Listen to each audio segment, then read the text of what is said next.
Hello, chess friends, and welcome to that chess channel, and welcome to the Magnus Carlsen Invitational Tournament in 2021. This tournament is really incredible. We'll see really the top grandmasters, the sharpest players playing in this very cool tournament. The game that I'm a little bit waiting for is the game between Daniil Dubov and Alireza Firouzja.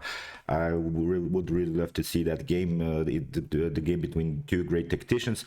But today we're starting, of course, with the round one, and in the round one, a very interesting game was played between Nd5 Nxd5 and Magnus Carlsen. So the concept of this tournament is first a one round robin, so everyone will play against each other, and then the best 8 players are of course moving to the quarterfinal stage. So this game is really incredible, as Magnus Carlsen will play my favorite opening, the hyper accelerated Dragon Sicilian. So if you're familiar with my YouTube chess channel, I've created this series, the hyper accelerated Dragon Sicilian defense. Probably Magnus watched my series and then he tried it out. I'm just kidding. Of course, Magnus is familiar with great openings, but I really love this opening, and if you want to study it, I will show you, of course, the link at the end of this video, so you can watch the whole series. I've created about 25 videos for this very nice opening from Black's perspective. So let's check out now the game. Here Magnus, as we said, played with the black pieces, and here Nd5 Nxd5 opened with e4 c5, and now after the move knight to f3 we are playing the move g6. And so far I cannot, of course, explain you every particular line of this opening, but the cool part about the hyper accelerated Dragon Sicilian defense, which this is that we're not playing the d6 move. We want to play d5. We don't want to lose tempo with the move d6, but here after the move bishop to c4, bishop to g7, Nd5 Nxd5 goes into Alapin setup. It's not the Alapin anymore, because c3, the Alapin would be with the move c3 without the move bishop to c4. But here it's obvious that that white will not castle anymore queenside, and that's actually the cool part for black, because when black is preparing the c3 move, obviously he's trying to move d4, but castling queenside then would be very dangerous for white. So that's why Magnus can go now and play the move d6. Basically we're delaying the move d6. We want to play d5 if white wants to castle queenside. So I've explained it in that series. It's really complicated really now to explain you all of the strategies. Please, if you want to study a good opening from black's perspective, you can also check out the whole series. So as I said, after the move c3, that's actually the main point. White is not going to castle queenside. That's the good part, because most of the times white will try a Yugoslav attack with h4 h5 against this fianchetto setup, but now with the move c3 it's actually not possible anymore. So that's why d6, a calm line, is perfectly fine. Although I myself like to play this line e6 and then d5, challenging the bishop on c4, but Magnus goes with d6. So here d4, c takes d, c takes d. Okay, but white has now the pawn central control. White has a dominant position in the center, but what you can do actually is to go into the so-called parallel defense, parallel setup against these pawns. This idea, of course in long terms, not immediately, is when, for instance, white pushes the pawn on e5, then we're passing through with d5. If white plays d5, then we're passing through with e5. So this parallel setup is a flexible setup. It allows us now to wait a little bit in the center and see what white will do in the center. So here Magnus goes knight to f6, but in the continuation of the game he will play this parallel setup. So here knight to c3, here castling was played by Magnus Carlsen. e5 is not an option here immediately. It leads now into a bad game for white. After d takes e5, you're forced to play knight to e5, because if you take with the pawn we can trade off the queens. After knight to e5 you then have isolated pawn situation, so it's not good. So here knight to c3, castling was played, bishop to b3, because if you try, for instance, let's see a normal developing move here for white, then you get knight to e4. That's also a common tactical shot in the Dragon Sicilian. Knight to e4, knight to e4, and then d5 will simply grab a piece, and then again white is continuing the game with an isolated pawn. So whatever you do, so it's not good. You have to be careful. So that's why bishop to b3 by Nd5 Nxd5, knight to c6, h3, preventing some bishop to g4 ideas by Magnus Carlsen, because then this d4 pawn could be a long-term weakness. You see, after bishop to g4, bishop to f3, if you don't want you to have this this double pawn structure on the f5, you're forced to take out with the queen and then the pawn on d4. It's hanging, so h3, a prophylactic idea by Jordan van Foreest. b5 by Magnus, very aggressive move. Again, if you take, you again lose a centralized pawn. The centralized pawn in the beginning is more important than the outside pawns. So, of course, from a middle games perspective, losing the central pawn is not good, but from an end games perspective, it would be very good maybe here to have a distant pawn, but as I said, still it's a middle game stage, so that's why losing the central pawn would be a disaster for Jordan van Foreest. Here, castling was played. Here b4 by Magnus, and now knight to d5. You cannot take the pawn on e4, that's the main problem. You get queen to c2 and both of these knights are hanging, so you see Jordan van Foreest played also a very nice trick here against Magnus. Here knight takes d5 played by Magnus. We have bishop to d5 and now bishop to b7 protecting, bishop to e3 and now rook to c8. We have queen to a4. Probably a better idea is maybe to break this space advantage of blacks with the move a3. Queen to a4 is a little bit risky because although the queen is attacking, but the problem is you can never take this pawn. You see now why. After move e6, here bishop to b3 was played, and now a knight to a5 by Magnus Carlsen. If you try to take here, bishop takes c6, then bishop takes c6, and if you take now the pawn, you see the queen gets trapped with rook to a8, so that's why you have to be careful where to go with your queen. Bishop to b3 played by Jordan van Foreest, as I said, and now a very good move here by Magnus Carlsen. Magnus Carlsen played here a perfect really game. Knight to a5, attacking the bishop. What we want to do is of course simply trade off the bishops, and now also this weak e4 pawn is hanging, so that's why Jordan van Foreest has to play knight to d2, and now comes d5. Magnus Carlsen breaks the position. If you take, this wasn't played in the game, but if you take e takes d5, then first knight takes b3, after something like knight takes b3, bishop to d5 or queen to d5, and again you're having this isolated pawn. I think this idea to go simply and play against the simple weakness here for black is very good. An isolated pawn of course can be attacked immediately. You're forced now to play something like f3, weakening the pawn structure in front of the king a little bit further, so that's why here after the move d5, Jordan van Foreest plays rook from f to c1. We have knight takes b3. After a takes b3, we have now rook takes c1, rook takes c1, and now Magnus Carlsen takes a pawn, but also Jordan van Foreest can also take a pawn. And okay, we have now reached a complex middle game, where black has of course the advantage of the bishop pair. White has a powerful knight which can maneuver here to c4, then maybe to e5.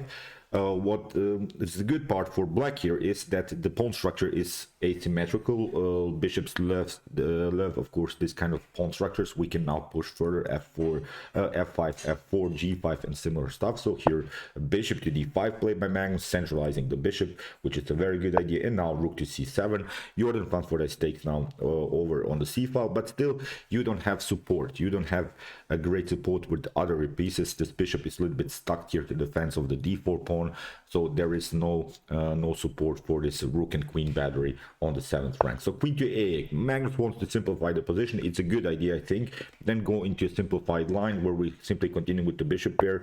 Knight to c4. We have rook takes a7, rook queen takes rook on a7, rook takes a7, and now f5. You see, Magnus now uses the pawn storm on the king side, uses now the pawn majority on the king side. That's what I meant about this asymmetrical pawn structures. This is very good because f4 now is a serious threat. Here, of course, Jordan van Foreest has now the opportunity to cement the knight on e5, but Magnus goes now simply f4. You see, he has a dominant position on the king side. Bishop to d2, and now bishop to e5, d takes e5, and now g5. You see, the pawns are storming here in the game. Bishop to b4. Okay, you can take out this pawn, but Magnus first activates his pieces. We have bishop to c3, and now Magnus can also take the pawn. Although the material is equal, but still I kind of like more black's position because of the possibility to create here some madness. This pawn can be included, then we can really create some spaces. Although this is a pass pawn, but it's actually really hard to push this pawn. You have to always use the rook, you have to always use your bishop in order to make progress with the pawn. So far, you see with the move bishop to b3, Magnus has stopped a little bit the further progress of the b pawn. Here rook to a3, we have bishop to c4, bishop to a5, and now again Magnus cements the bishop. Here rook to c3. Nd5 Nxd5 wants now to simplify the position, because if you trade off the rooks, you see after something like bishop to c3, this would be probably a draw, although white has the opportunity to push the pawn, but maybe you can push it to the 6th rank. Still this bishop is protecting this one. This king will of course also compete here in the center of the board, and still you have also some worries. I think this game, if you trade off the rooks, would be a simple draw for both sides. So that's why Magnus wants to complicate things. Rook to b8 has to stay now with the pieces on the board. We have b4, king to f7, rook to c7, and now you see Magnus can centralize the king, can play much more active with the king. Here rook to d7. If you try here, of course, to play king to f5, it's not so good, because you get simply rook to f7, and if you take out the pawn, then you get bishop to c7. You see again Nd5 Nxd5 has prepared some dangerous tactics here. If you retreat, then rook to f6 can happen, and you cannot use anymore the king as an active piece. So rook to d7, Magnus plays now very aggressive e3. This is very important, because we have to also create a pass pawn. F takes e3, f takes e3, and now the pawn can be of course improved even to the 2nd rank. We have rook to d8. Again, Nd5 Nxd5 is trying to trade off the rooks to simplify the position, but now Magnus goes now rook to b7, although probably a more accurate way is to play rook to b5.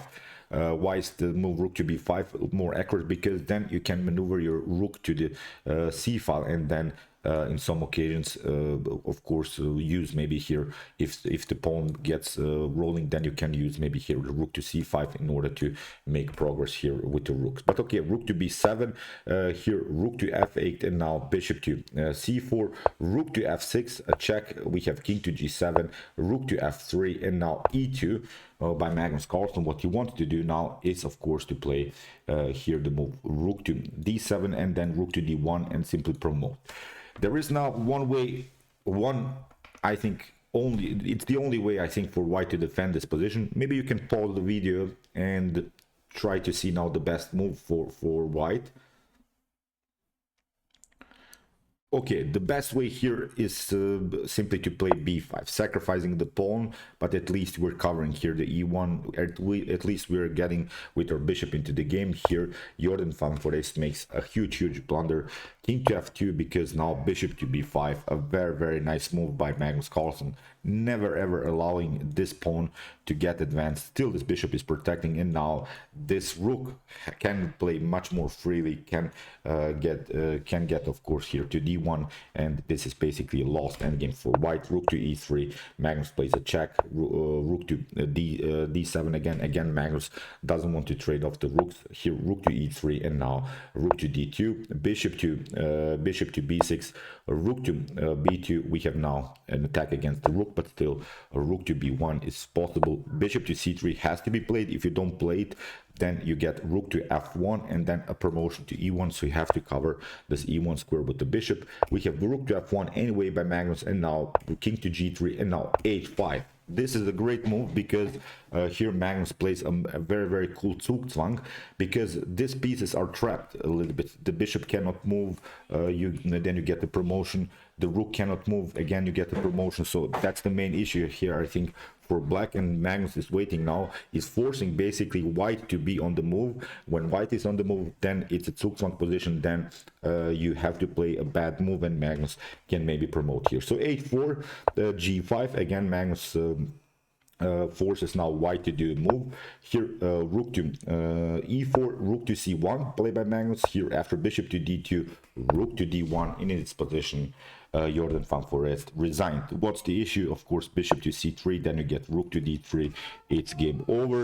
If you try, of course, here to go with the rook, then we'll simply take out a take, and here the promotion to queen. It's game over. So Great game. I was actually very pleased when I saw that Magnus played my favorite opening, the hyper accelerated Dragon Sicilian defense. So far a great game by the world champion. He won the game against the Tata Steel winner Nd5. I think he can be very satisfied with the performance now in the game one. He played really almost a perfect game. Great performance by the world champion. Congratulations. I think this will be the Magnus that we know now in this tournament. So okay, as I said, you can check out my hyper accelerated Dragon Sicilian defense series from Black's perspective. It's a very aggressive opening against e4. Please study it. If you have trouble to maybe play against e4, I think it's a very cool opening.